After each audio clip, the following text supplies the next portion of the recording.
Hello, good morning to our colleague in US. I know it's very early in Western Coast. I saw some colleague, Charlie, Paul, and log in here. It's 6 a.m.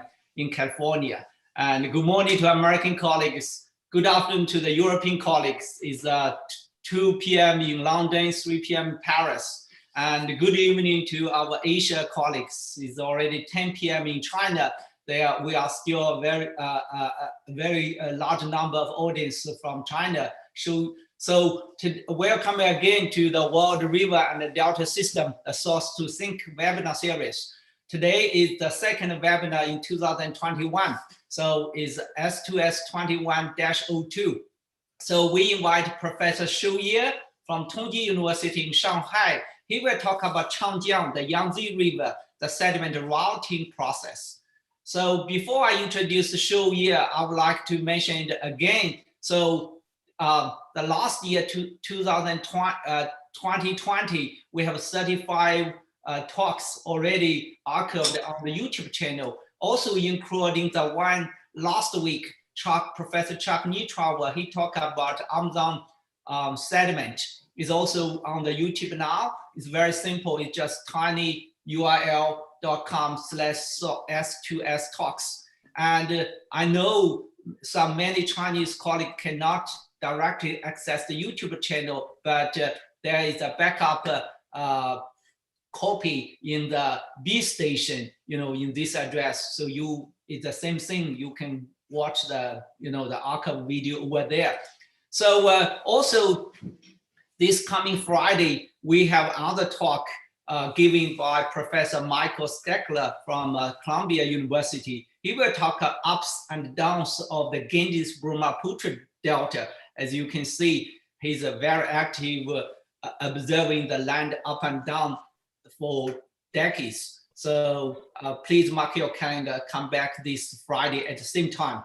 And Professor Shouye, is a professor in Tongji University in Shanghai. And also he is the director of the state key lab of the marine geology. So Shouye graduated from Nanjing University. Nanjing University have very strong, very good geoscience program and get a PhD in Tongji University. And his research mainly focused on river and marine geochemistry, continental modern sedimentology to quaternary geology, and paleo-environment changes, with emphasis on study of fluvial sediment, source to sink process, and the river-sea interaction. And so, as you can see, he has a very big group working with him. So today, Shouye will give us an overview all the way the source to sink, the sediment routing from the Yangtze. So now, Shouye, now you can share your screen and put a presentation mode.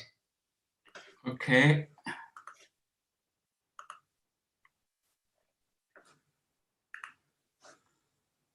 Can you see me? Yes. Hear me? Okay. Okay. Thank you, Paul. Yeah. Today I'm going to talk about the sediment substituting process of the Changjiang, Yangtze River. Because I mostly work on geochemical methods, so I will give you some case studies on the Changjiang sediment substituting processes. Before my talk, I want to thank all of this, maybe some international Chinese colleagues, cooperators, and they all inspired me over the last years. This is my group member, but not all, some may missed. So, over the last years, I always thinking, what's the source to think? So actually, in 2004, the margin scientific plan for margin source to think, it clearly said develop a holistic approach to understanding a complete system from mountain source to ocean sink.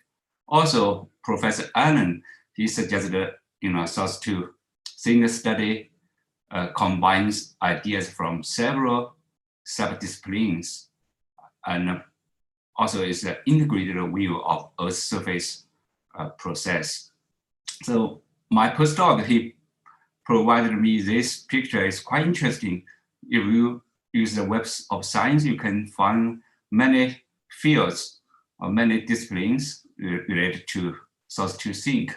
So including geochemistry, geophysics, oceanography, and geology. So how about the Changjiang source to sink? So we found about 1,028 publications, and citations rapidly increase in recent years. So also it's a multidisciplinary study, environmental science, geology, geography, geochemistry, even marine freshwater biology. So it means the source to sink is quite complex. So here in my talk, I mostly use Changjiang. So because the Chinese people, we call it Chang is long river, Jiang is river, so it's Changjiang. So why? First, I will briefly introduce why we studied Changjiang, and then how old it is.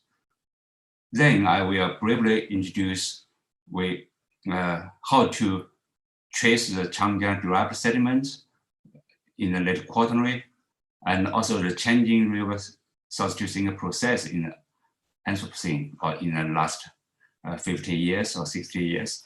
And the last, I will briefly introduce the East China Sea Submarine Observatory. So here's the generals of the Changjiang River. You can see it's very complex tributary system.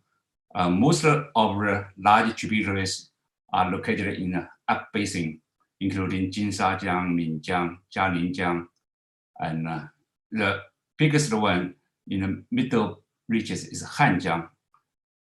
And here's the geography and the geomorphology. So you can see the south area is the Tibetan, Eastern Tibetan.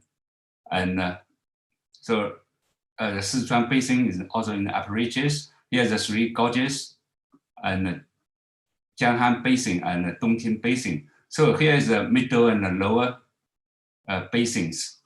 Here's the mean annual precipitation. So in the south area, it's very cold environment, but in the middle and the lower reaches, so there's a lot of monsoon precipitation. So in terms of the geology, here is the blue one is the carbonated rocks, mostly Paleozoic, and here is the granite and some Omezan, large basalt province is the largest basalt province in China. So it's a green color. Here is some silicic sediments or sedimentary rocks. So why so many studies they pay attention to Changjiang? Not only because it's the longest river in Asia, also because here we have strong tectonics, we have monsoon climate, and also the sea level change. So all of these factors they regulate the active river-sea interaction and the material cycling in the continental margin. So the Changjiang is also one of the most important principal waterway. So we also call it mother river, like Yellow River or Huanghe. So the population in the Changjiang Basin is around 459 million. So accounts for about 33% of China. The GDP accounts for 46% of China. So you can see that Changjiang is very, very important. So several years ago, Walsh and et al. They published, actually there's a special issue on Earth Science Review. Here is the case studies on river source to sink studies. You can see in Asia, actually there's a Ganges Brahmaputra River, is Mekong River, or some South China Sea, Pearl River and Taiwan River. But Changjiang was less concerned. But actually, globally, the ashare is very important in terms of the river source juicing process, because here we have about 30% land area, but we have 60% of population. All of these bigger rivers, they supply about 75% of sediment into the marginal sea or deep ocean. So here's very complex. And in terms of the human impact, you can see historically, all of these large rivers, they supply a lot of sediment, huge sediment into the marginal sea. There's Huyong, here's Changjiang, for from 1951 to 2015. So the average sediment flux is about 368 million tons per year. But in recent years, mostly because of the Three Gorges Dam, so you can see the sediment discharge is rapidly decreasing. Not only the Changjiang, but also the other major rivers. So it means the natural sediment source juicing process has been totally disturbed by human activities. So I will come back later. I summarize the key questions on the river sediment routing process and boundary exchange in the East Asian continental margin. So also my group are working in these several fields. One is the rules of critical zones, including highland, floodplain, estuary to shelf in the river sediment routing systems. And how about the lateral forcing, including monsoon climate, tectonics, and also the internal dynamics and anthropogenic perturbation on the sediment routing system. The second one is the propagation and the transmission of terrestrial environmental signals, including provenance signal or chemical varying signal in the catchment and continental margin. So we not only do some modern process observation, we also taking a lot of calls from the basin, from the continental margin. So here I just show you some previous sampling activity in the Three Gorges. And here's the first band in the upper Jinshajiang. So how old is this river is a very, very interesting question. Not only scientists, but also with Chinese people, the public, they pay more attention to this longest river or largest river, how old it is. So this is a long-lasting question for more than 100 years. Here we summarize there are many publications on the formation age of this large river, Changjiang. So some suggest could be very young, late Quaternary, but some suggest it's very old, in the Eocene or even much older. So, but all of this studies are based on several key places, key sites. First one is the first band, is in Yunnan province, Sigu. And the second one is the Three Gorges, and also the alluvial plain. And some studies, they based on the sedimentary records from the delta, from the offshore basins. So I'm not going to the details, but here I just summarize.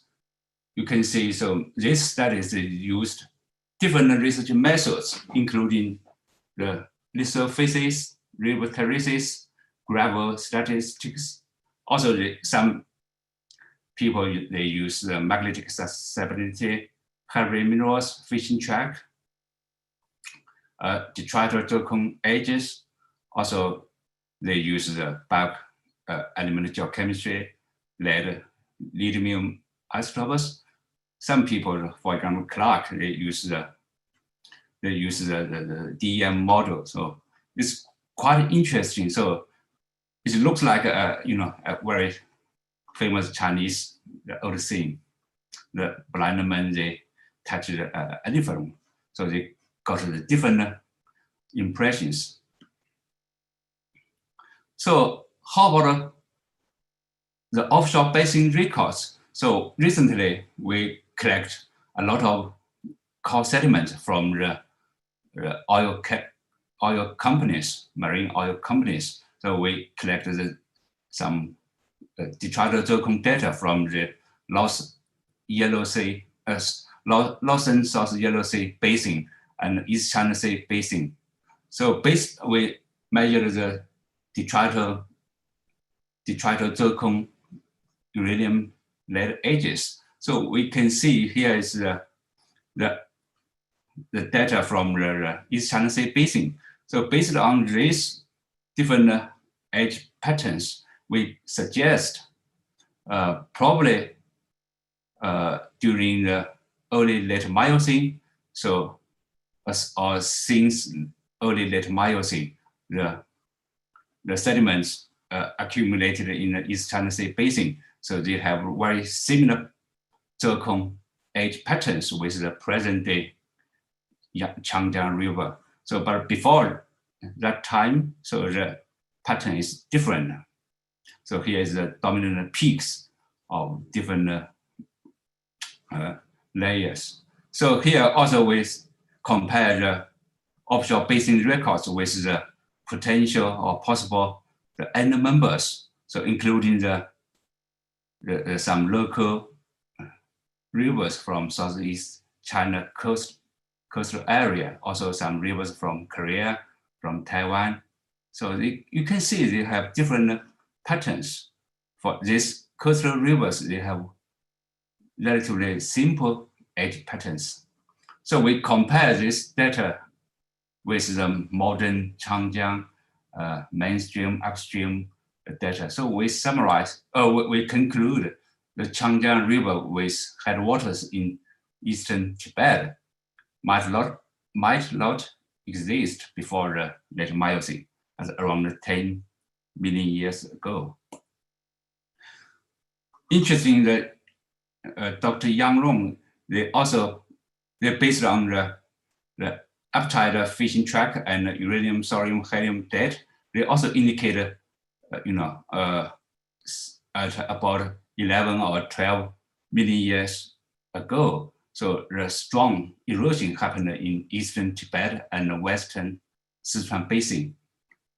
So based on this data, we suggest the modern Changjiang River south to sink process probably established in the late Miocene. Of course, we need more data, more continuous records. So the second part, I will briefly introduce how we can trace the Changjiang derived sediments using mostly use geochemical methods. So I may focus on the geochemical heterogeneity or sedimentary recycling and residence time influence on the sediment geochemistry. So as you can see here, this is the present day East China marginal seas. So it's quite complex. It's a Changjiang derived sediments. Here's a turbid water. Here's a clean water. Here's the old Yellow River in the northern part. So here's a large glacial maximum because of the sea level falling. So most of the East China Sea shelves were exposed. So some people suggest that the Paleo River channels, they can inside the continental shelf and directly deliver the sediments to the continental edge or even to the Okinawa Trough. But we need more solid evidences to test this hypothesis. And also, it's quite complex because from the last glacial maximum to Holocene, the sea level rise rapidly with the sea level different, rising rates. So the sediment, the river moss gradually retreated from the outer shelf to the inner shelf, and also this kind of river-sea interaction, they formed the different sedimentary systems on the continental shelf, including the large relict sand or sand ridges, tidal sand ridges on the middle and outer shelf, also the inner shelf mud area. Here's the inner shelf mud. Here's the sand ridges. So here I list several cores I will use in our studies. Actually, in recent years, we not only studied the Yangtze River, we also study the Taiwan, small mountain rivers from Taiwan. We try to compare these two different river systems because, you know, the sediment flux from Taiwan is quite huge. It's about 300 million tons per year. So the number is almost the same or even larger than the present day sediment flux from Yangtze and Huyong rivers. So it's quite interesting. Here, just show you you can imagine the elevation, the difference between the large river system, Yangtze, and the small mountain rivers in Taiwan. So based on many studies, we suggest that Yangtze the river system is transport limited, the valley region, but the Taiwan is very limited because of the fast sediment erosion. And you know, for the large river system, from source or mountain source to marine or ocean sink, so it's quite complex. So because of the, you know, in the drainage basin or even in the continental shelf, the sediment can stay or stay much longer time. So that causes the sediment recycling. So how to quantitatively constrain the sediment transport time or residence times is very important for sediment geochemical studies. So here we use the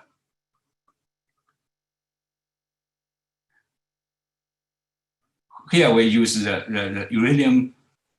We follow the Dongtang. He developed uranium 234 to 38, the methods to the active ratios to constrain the combination edges. So that means the fine particles or the sediment particles finer than 50 micrometer. So based on this method, we can roughly estimate the sediment residence time from the in different places. Here we just show you some data from the Yangtze Basin. Here's from Taiwan. You can see for the upper Yangtze, the residence time is quite longer, but in the middle and the lower basin is much longer. It's around 400 to 600,000 years. But Taiwan is much younger, much shorter. In the central range, it's very fresh sediment, so the residence time is very near zero. But in the river mouth area, it's around 100 to 150,000 years. So it means the large rivers has longer sediment residence time in the basin, but the Taiwan is because of the tectonic, so it's rapidly sediment transfer rate. So we also use a proxy of barium, barium, to indicate the sediment varying intensity. So based on this proxy, we can see the rivers in mainland China, including Yangtze and some rivers from Zhejiang province, from Fujian province. So they have the ratio, the values like this. It's quite similar. But the Fujian rivers is here. The small rivers, Minjiang and Munanxi, they have very high the ratios, the data, very high alpha barium values. So it means the Fujian rivers has undergone have more stronger chemical varying. But the Taiwan rivers is interesting, has lower values. So, but generally, you know, the Taiwan has more precipitation, has more higher temperature. So why the sediment varying intensity is relatively low compared to these rivers in mainland China. So we suggest probably the silicate, the sediment residence time greatly influence the chemical variant. Because of Taiwan, the sediment transfer or erosion is very fast, so the variant is relatively limited. So another case study is we try to understand the sources and the formation of the muddy system. Today, in the East China continental margin, here is the Changjiang Delta, is one of the major depositional sink for the Changjiang sediments. Another one is the distal mud, is the inner shelf mud. Another one is outer mud belt in Okinawa Trough. So Paul Liu and other many colleagues from China, outside China, so they published a lot of data on this formation and the sources of the different matter systems. So there are different openings for example, for the formation of the inner shelf mud. Some people suggest it's due to the littoral drift or coastal current or gravity flow. Also, some studies suggest there was cross-shelf transport, so can deliver the fine-grained sediment from Changjiang to the outer shelf. So in the recent years, we did a lot of seismic survey and we took several cores, sediment cores from the middle and outer shelf. Here, I just show you one core records from the central Okinawa Trough.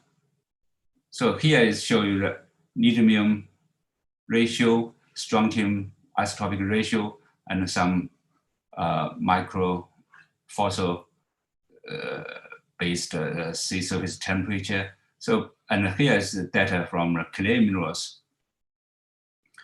So we suggest, based on this data, we suggest during the last glacial period, so the sediment from the central, sediment in the central Okinawa Trough was mostly from the Yangtze River, but since the middle or late, early Holocene, so the Taiwan source greatly increased, mostly because of the re-entry of the coastal current.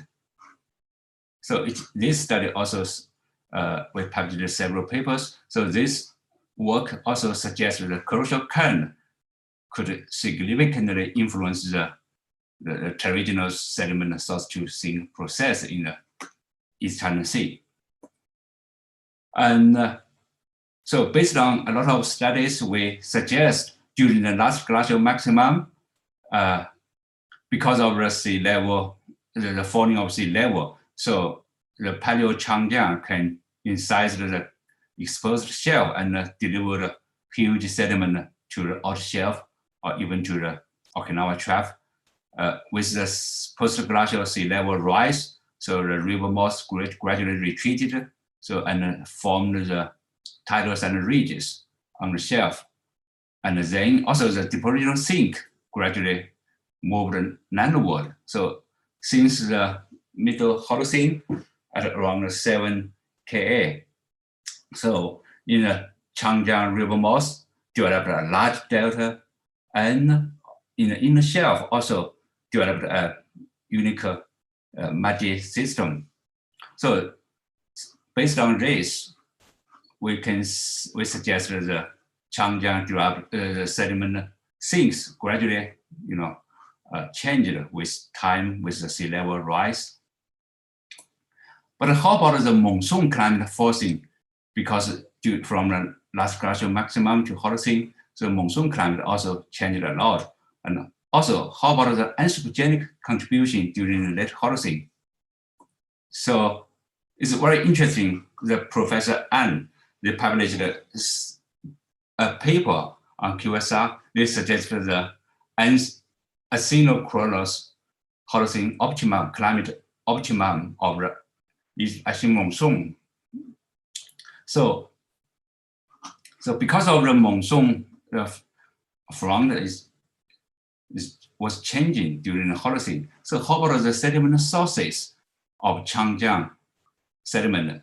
How about the sources of Changjiang sediment delivered to the seas? Whether they are stable or also changing with the shift of monsoon precipitation. So we took two cores. One core is from CM97 from the Changjiang Delta. Another core is images core is from the inner shelf map. So based on lithium isotopes and the ratio of scandium to thorium, so we infer that here's the sediment mostly from the middle and the lower reaches, or sediment from the upper reaches. So based on this, we suggest we can see from the here's the depth, here's the age. Here's the Dongtang cave, the stalagmite cave, indicated the East Asian summer monsoon variation. Here's the human impact counts. So we suggest during the late deglacial period, so the sediment source gradually changed from the upper reaches to middle reaches, mostly probably because of the monsoon activity. But in the late Holocene, or since about 2000 or over the last 2,000 years, so because of the strong human activity, especially in the upstream, in the upper reaches, so the sediment from the upper reaches gradually, rapidly increased. So this study suggests not only the monsoon climate variability, but also the human activities in the basin can change the Changjiang sediment substituting processes. And also, Wang et al., Wang Zhanghua from East China Normal University, they published a paper suggested during the Holocene, because of the sea level change, because of the change of accommodation space, so the major depositional center or depositional sink of the Changjiang derived sediments gradually changed from the middle reaches to the river mouth area and the continental shelf. And based on a lot of boring holes, so they summarized the evolution of the Changjiang Delta. Here's the pre-Holocene basement, is the incision in a heavy incision, and then the delta is developed with the sea level change. So I'm not going to details. You can refer to the paper on percent reviews. So next, I'm talking about the changing river substituting process in the Anthropocene. So here I just show you how the Changjiang is always changing, very diverse and dynamic. Here's the Chongqing, is a very beautiful city, mountain city. Here's the Jialinjiang, one of the largest tributary of Changjiang. So in several years ago, or almost 9 years ago, Sediment from France, he shared me this picture. Why the Changjiang is so reddish? But it's just because of the strong erosion in the Yunnan province. But the surprise is you can see in 4 years later, the Changjiang, the color, usually this is a general river sediment, river water color. But in last year, we have heavy flood. So you can see also the city is totally different. So you can see the high level is very high water level.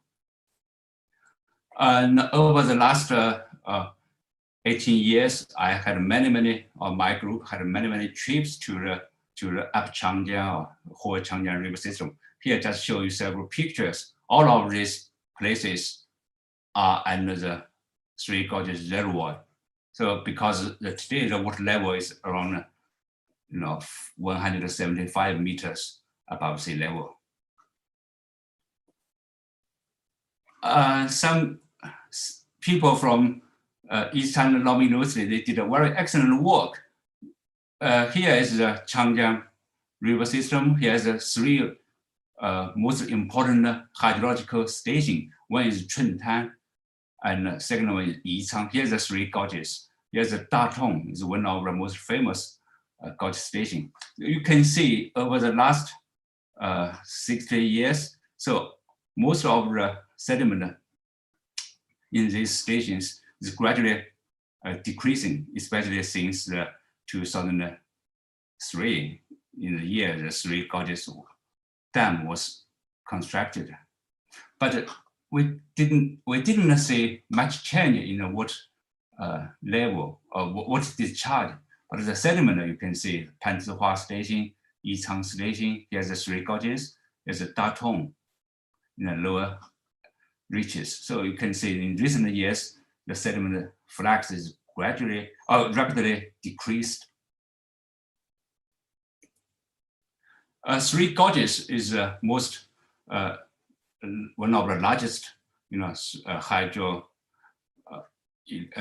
engineering project in the world. So many studies suggest the rapid decrease of the sediment, mainly due to the Three Gorges Dam construction. Not only the Three Gorges Dam, also in the upstream there are many large dams, large reservoirs.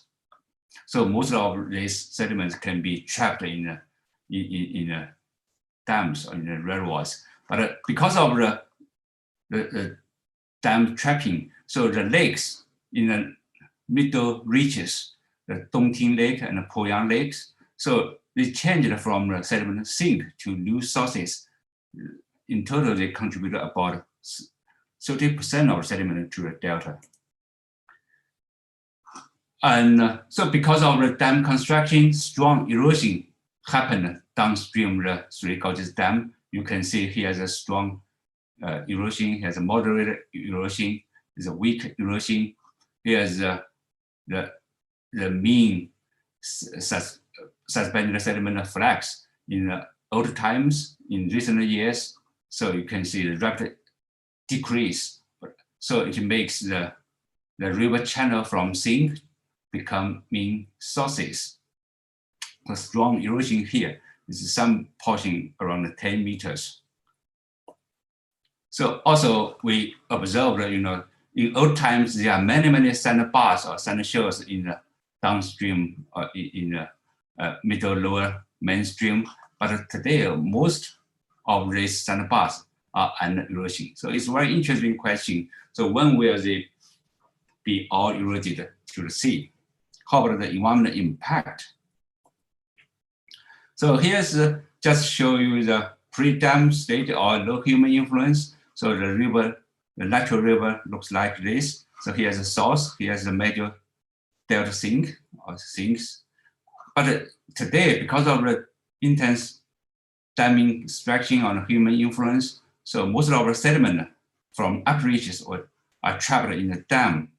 But the middle part, and the strong erosion. So the river is, the up part and the middle lower reaches is disconnected.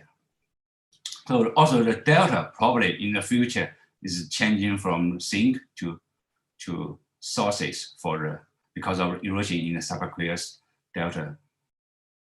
So it means that the river sediment source to sink process change rapidly because of the human activities.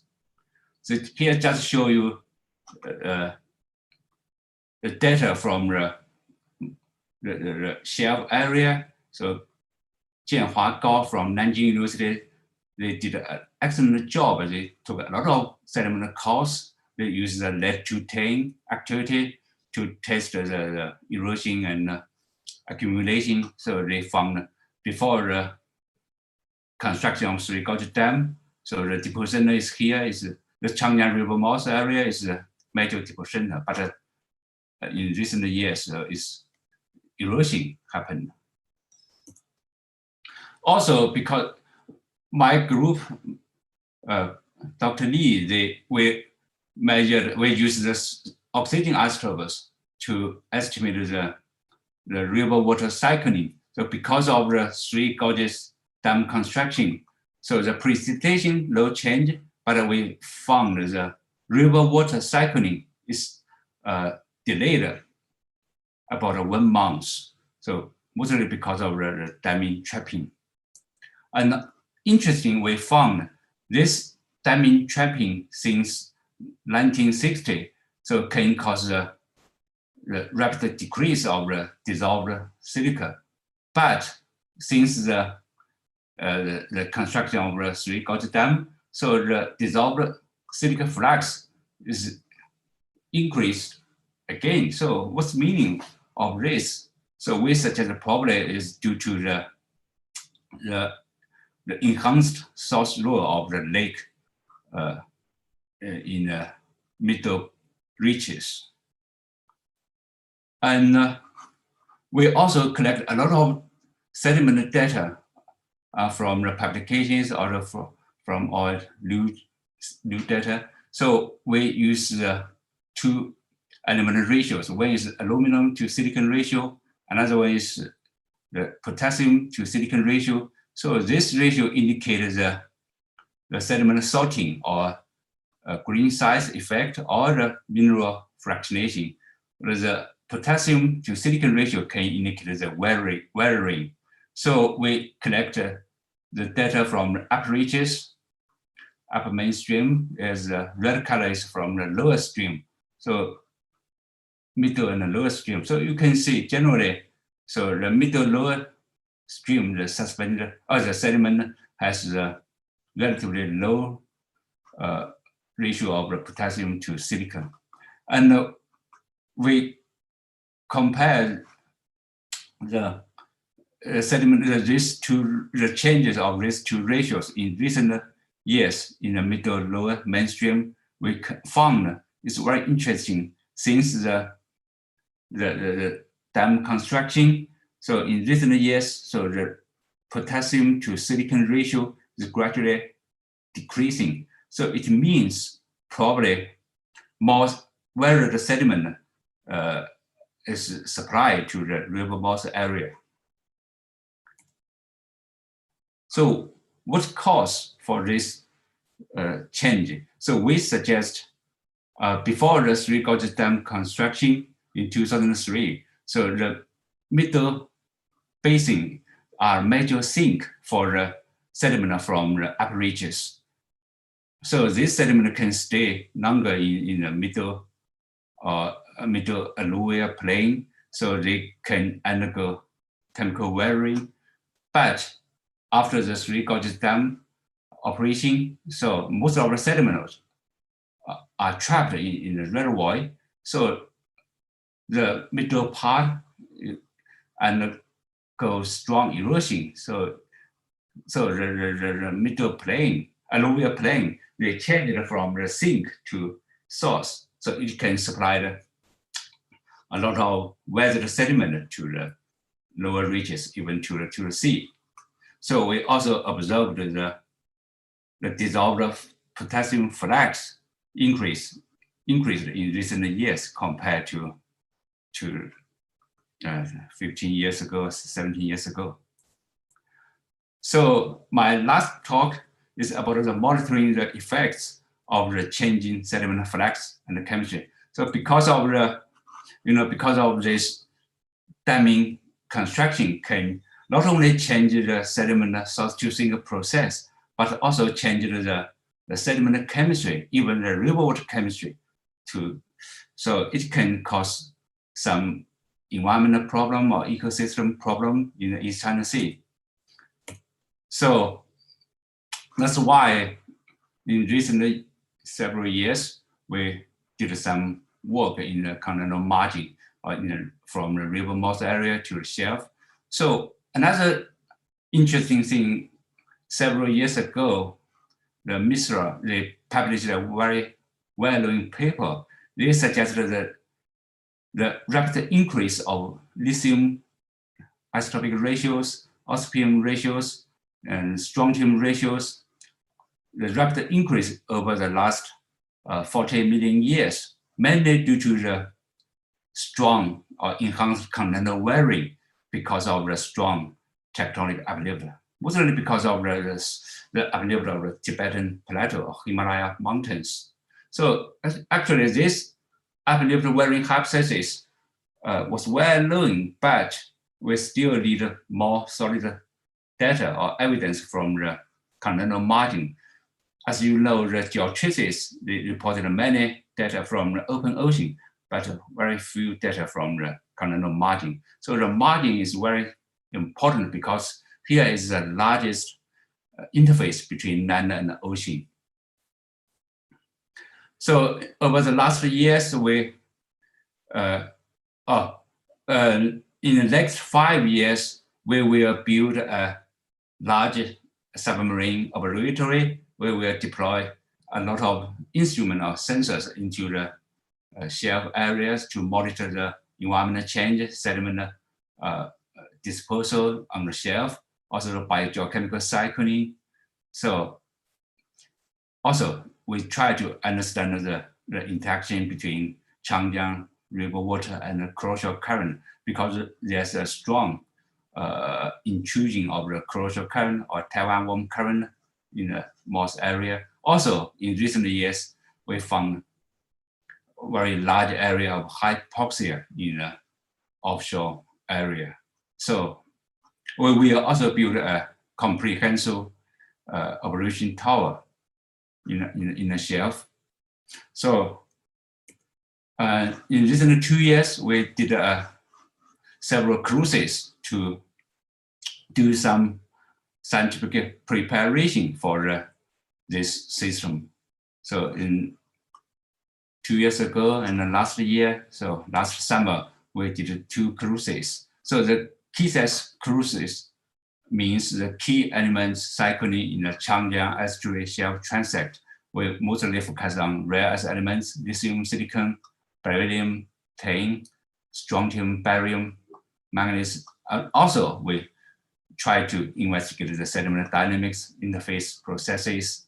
So probably next time I will show you some recent data from this cruise. So my concluding remarks here is we can use the geochemical methods to constrain the sediment root processes and the terrestrial environmental signals propagating in this large river catchment estuary shelf system, even it is so complex. So in last, I want to thank all of these international or Chinese colleagues. And over the last several years, we organized several workshops with Steve Keir and other famous guys. So I still remember, 2 years ago, Chuck Littrow, he has said in Xiamen is here we have one origin, one Tibet, but we have different large rivers. So I expecting to more future cooperation on these larger rivers because they are all unique, but they are all very interesting. So especially in the Anthropocene, so we have to learn more about the sediment source to sink processes of these rivers. So that's my talk. So thank you. So 新年快乐 Paul. Oh, thank you, Shouye. That's a very, very fantastic overview. Talk about the Changjiang, the Yangtze River, and I did learn a lot. So thank you so much. So before we shifted to the question. So I want to also say this coming Friday, Michael Steckler talk about the Ganges Brahmaputra Delta. So please mark your calendar, come back same time this Friday. So now we can have a question. So if you have a question, as always, you can unmute yourself and go ahead or raise the hand. Oh, Steve, I saw Steve raise the hand. Steve, go ahead. Shouye, thank you so much for such a nice summary. I had a question about the 2 major lakes in the midsection, Dongtang and Huyong Lake. Yeah. You suggested that these, since the Three Gorges Dam, that these have become a source of sediment. And I found that very interesting.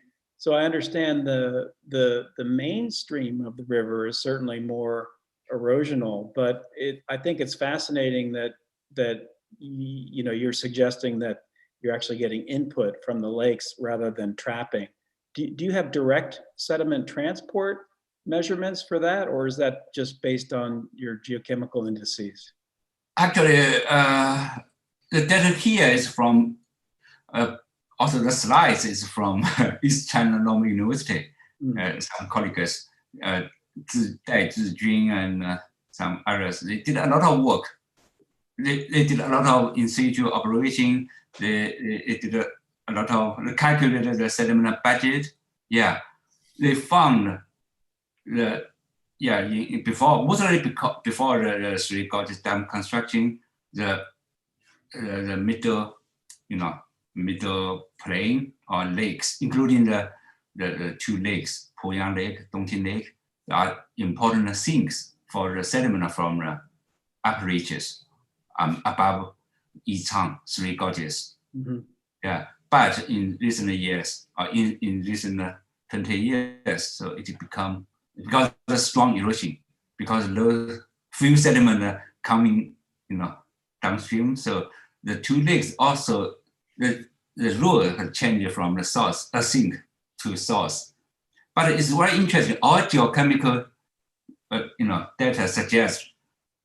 Also, it's very easy to understand. So this sediment is originally, or is ultimately is from the previously from the upper part. It's just temporarily, stored in the middle reaches. So we can see the sediment character or chemistry, they have some changes, because in previously this sediment from upper reaches, they are less varied, but because of the temporal, storage in the middle part, so they varied. So we can see the change. So that's quite interesting. Yeah, it is. And so just one follow-up quickly. So the increased source from the lakes, is that a result of the lowering of the level of the channel, the main stem, through erosion? Yeah. Yes. Okay. That's very interesting. I think I followed Steve's very interesting question. Shouye, you indicate about 30% of the sediment might come from the low ridge, down from the dam, right? About 30%. But Paul, this 30% is mostly from the river erosion. Okay. Here's the question. We know immediately after Three Gorges Dam, the equilibrium, the balance was broken. Because you shut down the sediment, but the water still coming. And so they have to carry out some material. That means you erode the river back. Some maybe from the lake, the downstream lakes. But Come from the river bed. Yeah. How long this will last? I mean, how many years do you think we will reach the equilibrium, the balance? It's a good question. Actually, before this, the construction of Three Gorges, even till now, there are many studies. They try to use some models to yeah. Even my supervisor from Tongji University, Professor Li, I remember he published a paper almost 15 years ago or something in Chinese journal. I forgot the conclusion, but probably at least maybe several decades or. Well, okay, that means when we are alive, it's quite complex. Yeah. Yeah, we still have some scientific question, unsolved scientific question to do. Okay, I see Bob. Do you have a question?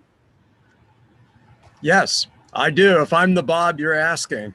Yeah, you are. Shouye, I'm wondering, you mentioned a little bit about reverse weathering in the region, in the Delta, in the subaqueous Delta. And I'm wondering if you are thinking there might be any interactions between the hypoxic regions that are forming and reverse weathering processes in the delta? Yeah, it's very complex. Actually, in these cruises, 2 years ago and last year, one major purpose is to investigate whether we can find some nuclear minerals formed in the Changjiang, river mouth area. But also some silicon isotopes. I didn't show the data today. The master student just finished his thesis in the last spring, and with silicon isotope, stable silicon isotope, suggest probably in a low salinity zone there are some probably there are some formation of nuclear minerals with but it's quite complex. Okay, thank you. And also with my students, we took during the cruise we took a lot of pore waters. Now we are measuring the lithium isotopes, silicon isotopes, even the cosmogenic, the meteoric beryllium-10 in these pore waters. We try to whether we can see some signals from, reverse weathering signals from these pore waters. It's not so easy, much better than me. Thanks. Great. Thank you. So that's good. Anybody else? Any questions? Can I ask a question? Yeah, go ahead, Kevin. Excellent talk, Professor Yang. Hi. In your talk, you mentioned a 1 month shift of oxygen data in the river. It's like you show the oxygen data and you show the shifting. There's a 1 month shift. Could you explain what's causing that kind of shift? Just simple, because of the dam trapping the water. So the water cannot freely flow. Okay, so it's all data is we measure the oxygen and hydrogen isotope of river water, and we use some very simple method to calculate, estimate the average residence time of river water in the reservoir area. So this also we compare, there are different methods. So we compare this data, the time, the 1 month is almost same as other studies. Okay. Do you think they also impact the transport of the sediment? Of course, yeah, of course. Okay. Yeah. But because the three gorges, they impound, they trap, they start to trap sediment, not only from May to October, or from October or from September to next May, the reservoir level, water level is very high for making electricity. But from May, they will decrease the water level because the summer monsoon is coming. So so that's regulation can cause the river water cycling. Thank you. So Some studies they estimated the volume of sediment trapped in the reservoir. There are some published data. Hey, Shouye, a couple years ago, the fresh lakes downstream, Huyong, Chaoyang, all those fresh lakes is kind of the report was drier during the summer. Yeah, it's very, very dry, yeah. Yeah, how about the last 2 or 3 years? Is it restored? The lake, the water level rise up? Yeah, that's a good question. Now is in recent 2 years is okay, but we are expecting to another drought because my postdoc, he wants to take a call from the from the lake bed. Okay, that would be very interesting study. Another thing, is already 17 or 18 years after the Three Gorges Dam finish the impoundment. Have you seen any evidence from geochemical of the underwater over the delta, the subaqueous delta, like a grain size change, like organic carbon change, like a accumulation rate change, anything solid? We want to see any solid change from sediment core. It's also a good question. Yeah, it's very complex. Actually, you know, the East China Normal University, they did a lot of work in the river mouth area. Yeah, they found some part of the subaqueous delta under erosion, but some part is still, you know, growing. Yeah, even the Shanghai, you know, or land is increasing every day, every year. Yeah, but the rate, the growth rate is decreasing. Oh, I don't know whether we can reach a balance, but we need probably more. Better. So sorry, Shouye, can you see again? What is the decreasing? Pardon? Can you see again? I mean the delta growth rate. Oh, delta growth rate. Okay. Yeah. Okay. This is mainly human manipulated. You know, human controlled mainly. Yeah, because you know the Changyang Delta is strong tidal influenced, so probably some sediment comes from offshore. So it's quite complex. Yeah. Yeah, that's very, you know, because like Kevin Huyong, the RSU, they documented the Mississippi River, subaqueous delta also under erosion. And the Mekong, we also see the strong evidence is under erosion, the subaqueous delta. So we want to see some solid evidence about the Yangtze, you know, the subaqueous delta, also deconstruction. But, you know, I know East China Normal, they have some couple people, but it's most indirect evidence. We need some solid direct evidence to show the impact of the Three Gorges Dam. Yes. So you need this winter break, you need to write other key proposal to apply funds to do this. Yeah, we need a big project. Yeah. We have to integrate, you know, various lines of so evidence. We can, you know, Steve, Bob, you know, we all can working together maybe on that project. Yeah, why not? Come back. Sure. Anybody else? Any questions?